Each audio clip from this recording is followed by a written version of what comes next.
superlotação, falta de segurança, disputas internas de facções, reincidência, saúde precária. Os conflitos no sistema prisional brasileiro vêm de longa data. O resultado, barbáries como o massacre de 2002 no Carandiru, que se espalham sistematicamente pelo país. São problemas crônicos que transformam as cadeias brasileiras em fábricas de tortura e violência. Agora imagina, além de tudo isso, ainda ter de lutar na justiça para ter direito a cumprir a pena em penitenciárias femininas. É o que transexuais e travestis estão buscando: igualdade de gênero.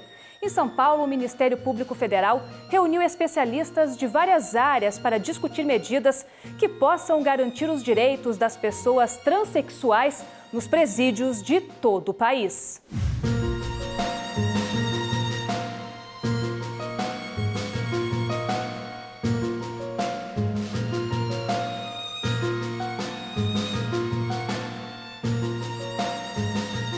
O documentário Close, da jornalista e cineasta Rosane Gurgel, mostra a vida de mulheres transexuais no sistema prisional cearense. Uma realidade marcada pelo preconceito e pela violência.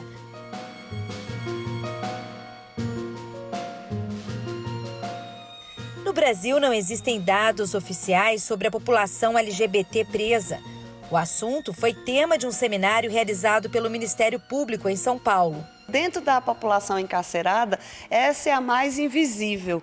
Então, a gente quis criar um grupo para pensar em medidas concretas, para propor medidas concretas que podem ser executadas diretamente ou pelos juízes, ou pelo Ministério Público, pela Defensoria, ou mesmo pelo Poder Executivo. Representantes do Ministério Público, do Judiciário e da comunidade LGBT participaram do encontro que discutiu a questão de identidade de gênero e o direito à saúde das pessoas trans nos presídios brasileiros. O que marca o sistema prisional é a invisibilidade. Não se enxerga quem está ali, eles são colocados ali para serem invisibilizados e a sociedade desconhece por inteiro o que se passa por detrás dos muros.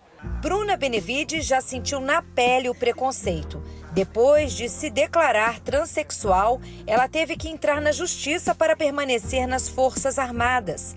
Hoje, Bruna é uma das diretoras de uma organização que luta pela causa LGBT.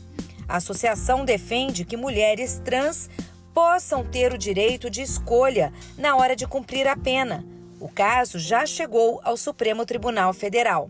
Na ação, a associação ABGLT pede que travestis e transexuais possam ter o direito de cumprir a pena em penitenciárias femininas. O objetivo é evitar que elas sejam vítimas de violência física, sexual ou psicológica, o que é uma realidade em penitenciárias masculinas. Muitas vezes a gente conseguia uma decisão que garantia o direito de escolha, aí vinha uma outra decisão que derrubava e aí botava a pessoa compulsoriamente para uma ala masculina e aí essa pessoa ficava vulnerável, inclusive à violência sexual, além de outros tipos de violência. Então a gente quer, antes de mais nada, garantir que seja um enfrentamento eficaz, mas também dessas outras violências. As decisões são muito embrionárias, são raras, embrionárias e contraditórias. E é possível, então, que a partir dessa decisão do Supremo a gente possa ter um pouco mais de clareza, né, e definições mais precisas com relação ao direito das pessoas de terem, exercer a sua identidade de gênero no sistema prisional. Aos 37 anos, Érica Malunguinho virou uma referência e um exemplo. Ela é a primeira deputada negra trans eleita pela Assembleia Legislativa de São Paulo. Agora, finalmente, a sociedade está pactuando essas discussões. Então, é fundamental que aconteça a autoidentificação, a escolha, o seu posicionamento de gênero, não só em relação às penitenciárias, estamos falando especificamente do direito e da humanização dentro do sistema penal, mas não temos que pensar no sistema penal como o único lugar possível, viável para a presença de pessoas.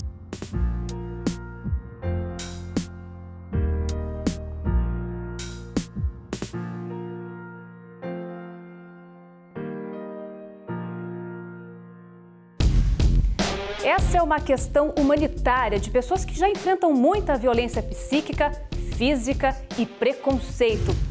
E você vai ver também. Polêmica: a flexibilização da posse e do porte de arma de fogo para cidadãos comuns. Surpresa desagradável. CPF cancelado sem aviso? Para o Ministério Público não pode. Veja no MPF Explica. Natureza ameaçada. Em Santa Cruz Cabralha, município da Bahia, o turismo tem causado sérios danos ambientais ao Parque Marinho de Coroa Alta. O interesse público está só começando. Fique com a gente.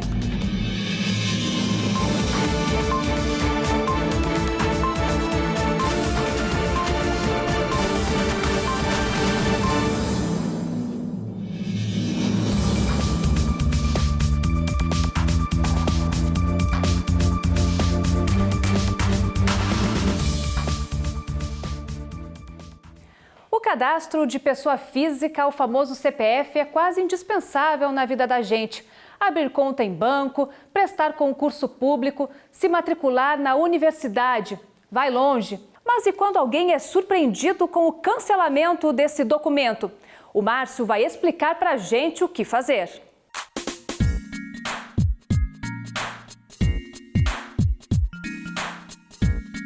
Imagina você levantar de manhã cedinho, vir até a padaria, pedir um pão de queijo e um cafezinho e na hora de pagar a conta, o seu cartão simplesmente não passa.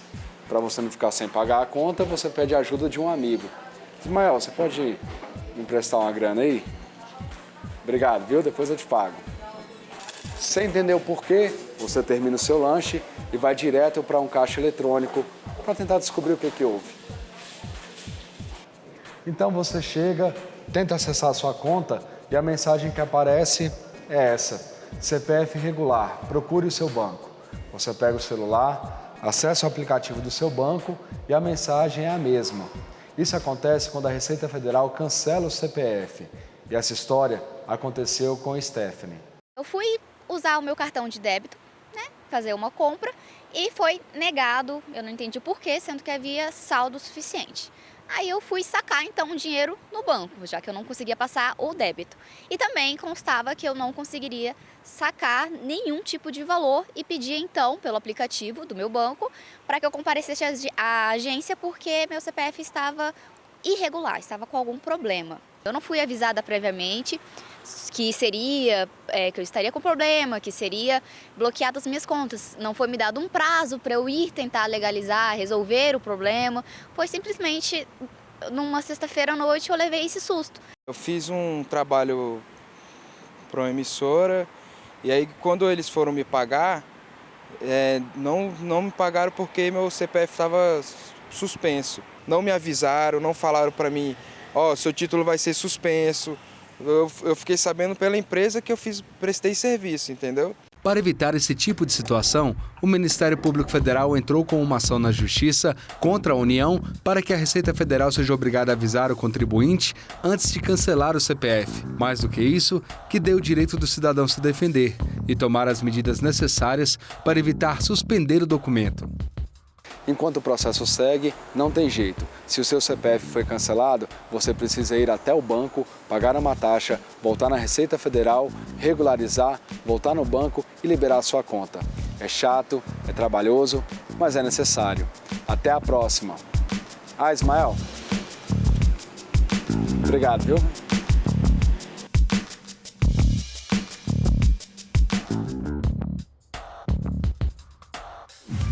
Decreto amplia o número de brasileiros que vão poder ter uma arma de fogo em casa. E o Conselho Nacional de Povos e Comunidades Tradicionais poderá ser extinto. A gente se vê depois do intervalo.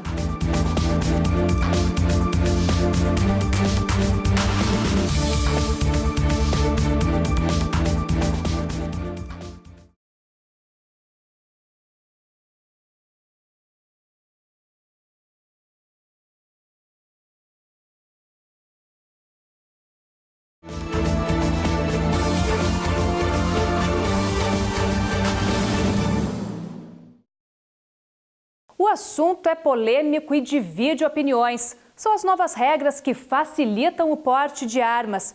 Veja na reportagem da Janaína Toscan. Eu acho que o cidadão brasileiro não está preparado para ter uma arma em casa. A pessoa andar com arma na rua, eu não sei como é que eu sei isso aí, eu acho muito complicado. Eu estou completamente contra. Acho que para ter uma arma a pessoa tem que ter responsabilidade, não é só ter a arma em si. A flexibilização da posse e do porte de arma de fogo para cidadãos comuns no Brasil foi uma das principais promessas de campanha do atual governo. O primeiro decreto sobre o tema, assinado em janeiro, regulamentou a posse, ampliando o número de brasileiros que poderão ter uma arma em casa. De acordo com a nova regra, qualquer pessoa com mais de 25 anos que mora em área rural ou em áreas urbanas de estados com índices de homicídios maiores que 10 mortes por 100 mil habitantes não vai precisar provar a efetiva necessidade dessa posse. Mais do que um aumento, a gente tem a institucionalização desse aumento, com esse acesso e com essa porte. As armas usadas para matar a juventude nas nossas periferias, elas já estão em mãos. Já estão sendo usadas. O que essa ampliação faz é o reconhecimento institucional de que isso é um processo legal em nome de uma autodefesa. Em cidades com altos índices de violência, como Duque de Caxias e outros municípios da Baixada, a população teme que a situação só piore. Não são quem determina quem faz a lei que vai estar lá na linha de tiro e quem vai estar nessas comunidades, né? Para nós que somos moradores desses espaços, só aumenta o temor, né? Eu, como mãe, vivo a angústia do receio sempre, da preocupação, enquanto não vê o filho chegar dentro de casa. E isso é angustiante. Eles são o principal alvo. 94% das vítimas de homicídios por armas de fogo no país são do gênero masculino e a maioria com menos de 25 anos de idade. 71% deles também são negros. E é justamente sobre essa população que o aumento do porte de armas pode ter o maior impacto. O assunto foi debatido na Assembleia Legislativa do Rio, num evento sobre mortos e desaparecidos pela Polícia da Baixada Fluminense, com a presença de parlamentares, do MPF e de representantes de movimentos sociais. O decreto não pode, de maneira abstrata, ampliar esses critérios sem que haja minimamente uma restrição e uma análise mais cuidadosa desse ponto. Ao fazer isso, o decreto, ele de certa forma, violou a lei e violou a Constituição, que é um tema que foi discutido no Parlamento, né? O Estatuto de Desarmamento ele foi debatido, estabeleceu esses critérios e o decreto abriu as hipóteses de uma permissividade geral em relação a esses requisitos. A ação do MPF pede, em caráter liminar, a suspensão da abertura de novos pedidos e de novas concessões de armas para a região da Baixada Fluminense.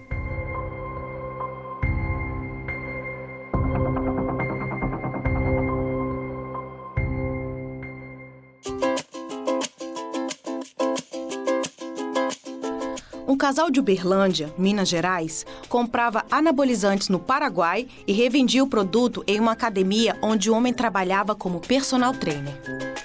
O Código Penal diz que é crime importar, vender ou distribuir produto destinado a fins terapêuticos ou medicinais sem o registro na Anvisa.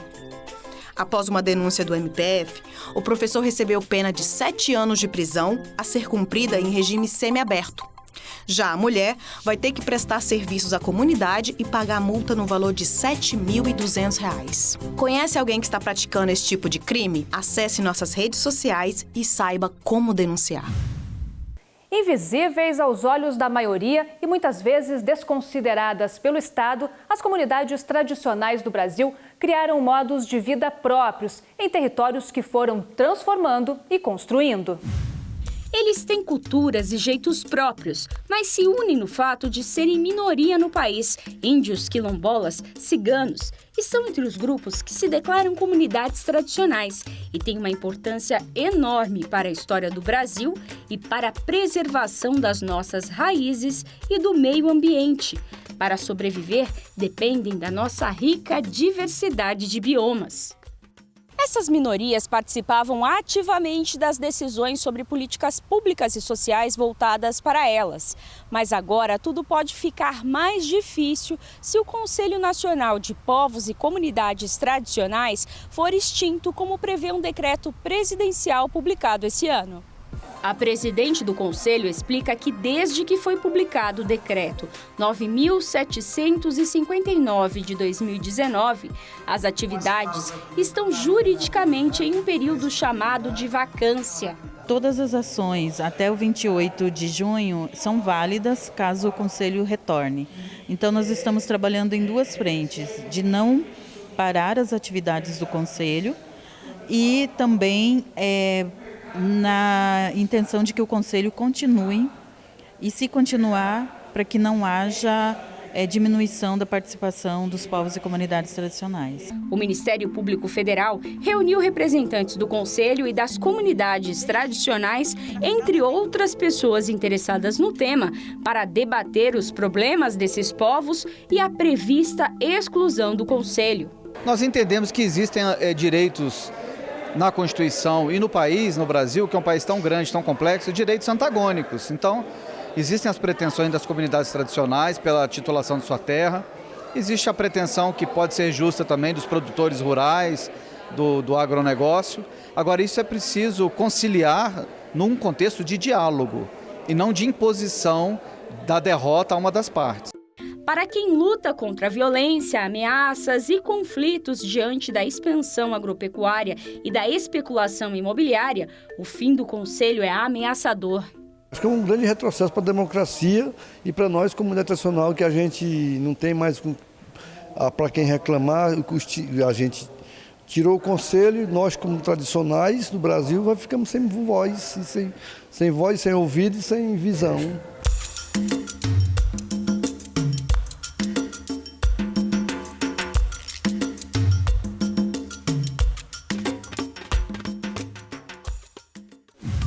E no próximo bloco, natureza está ameaçada no interior da Bahia. O turismo sem fiscalização tem causado sérios danos ambientais ao Parque Marinho de Coroa Alta. É daqui a pouco, depois do intervalo. Até já!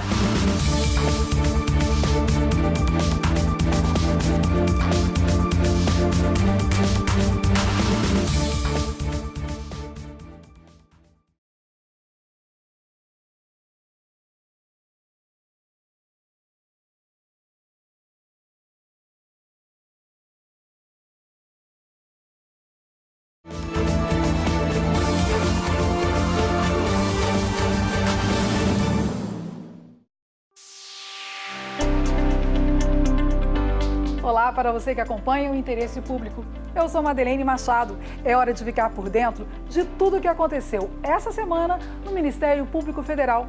Está no ar o Redação MPF.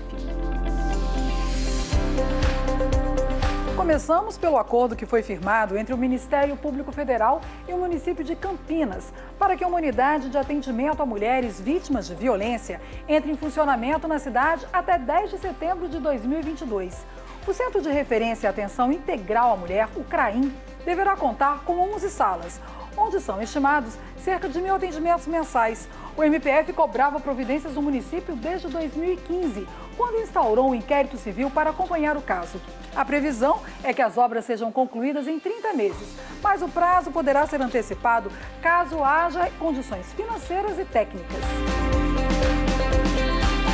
Com maioria de votos, a segunda turma do Supremo Tribunal Federal recebeu a denúncia da Procuradoria-Geral da República contra o senador Ciro Nogueira e os deputados federais Aguinaldo Ribeiro, Arthur Lira e Eduardo da Fonte, todos integrantes do Partido Progressista.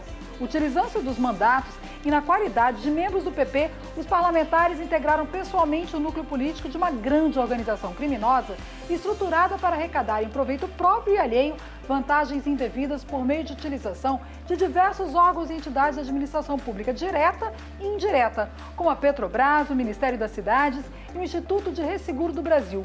Com isso, eles passaram a ser réus numa ação penal. O também essa semana foi publicado o decreto presidencial que exonerou 11 peritos do Mecanismo Nacional de Prevenção e Combate à Tortura. No entendimento da Procuradoria Federal dos Direitos do Cidadão, a medida é inconstitucional e fere uma série de compromissos internacionais assumidos pelo Estado brasileiro. A sugestão é para que uma arguição de descumprimento de preceito fundamental seja enviada para análise pelo Supremo Tribunal Federal.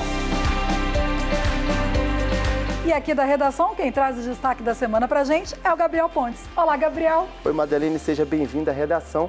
A Procuradora-Geral da República pediu mais uma vez o cumprimento imediato da pena imposta ao ex-deputado federal Nelson Meurer.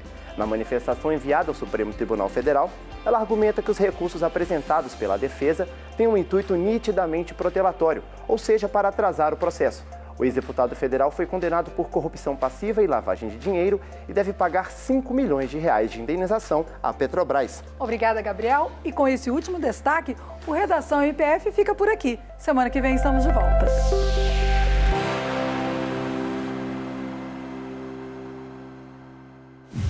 Em Santa Cruz Cabralha, município da Bahia, o turismo tem causado sérios danos ambientais ao Parque Marinho de Coroa Alta.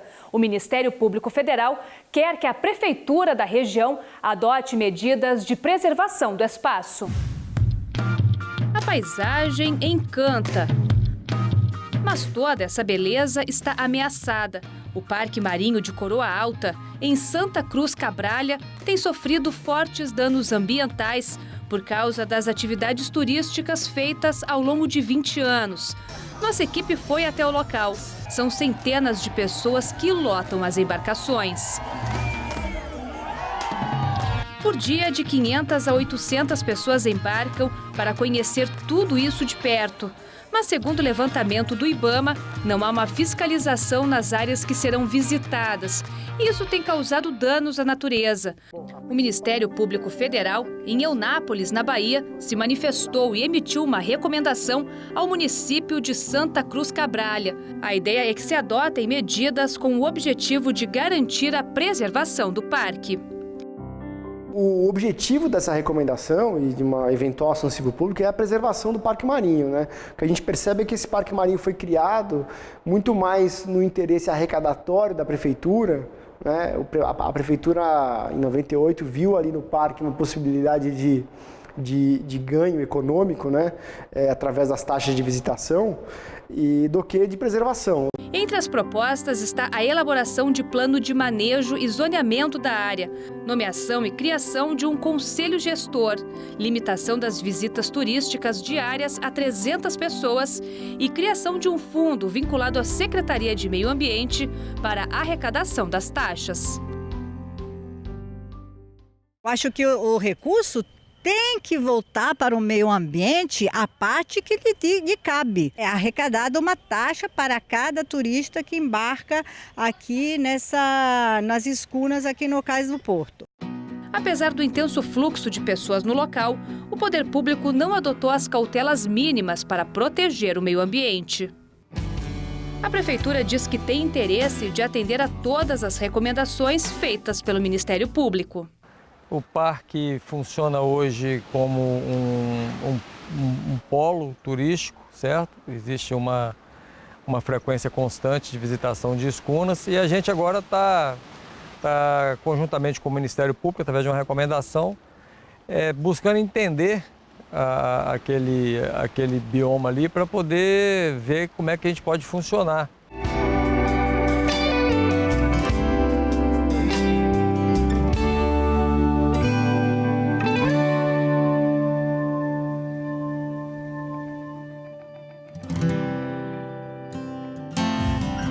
O Interesse Público quer a sua participação. Envie sua sugestão por e-mail. Quer rever as nossas reportagens? Acesse o nosso site. E você também pode assistir ao programa no YouTube. Nos encontramos na semana que vem. Até lá!